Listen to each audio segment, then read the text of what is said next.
আপনার পরকাল কি, আপনার হাসর কি?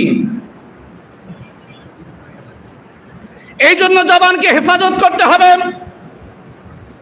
এই জবান দিয়ে এমন কোন মানুষকে সমালোচনা করা যাবে না। তবে হ্যাঁ, আপনাকে এটাও মনে রাখতে হবে, আপনার কোনো বন্ধু ভুল পথে যাইতেছে, আপনার কোনো বন্ধু অসৎ পথে যাইতেছে, এমন একটা ছেলে, এমন একটা লোক, যে লোকটা এমন একজন লোকের সাথে ঘোরাফেরা করে, যে লোকটা নেশা খায়, যে লোকটা জুয়া খেলে, কিন্তু ওই লোকটা জানে না। আপনি যদি তাকে না বলেন যে ভাই তুমি যে অমুকের সাথে ঘোরাঘুরি করো, সময় দাও, সে কিন্তু নেশাখোর, সে কিন্তু জুয়ারু, এটা কি বলা আপনার ইমানি দায়িত্ব না? এটা তো ইমানি দায়িত্ব। কিন্তু এতদিন নেশাখোরের সাথে মিল ছিল, বন্ধুত্ব ছিল, কোনোদিন সমালোচনা করে নাই। কিন্তু যখন বন্ধুত্ব কেটে গেছে, তখন এখানে সেখানে সমালোচনা করে, অমুকে নেশাখোর, অমুকে জুয়ার। কথা বলেন ঠিক কিনা? কিন্তু যতদিন বন্ধুত্ব ছিল ততদিনই করে নাই।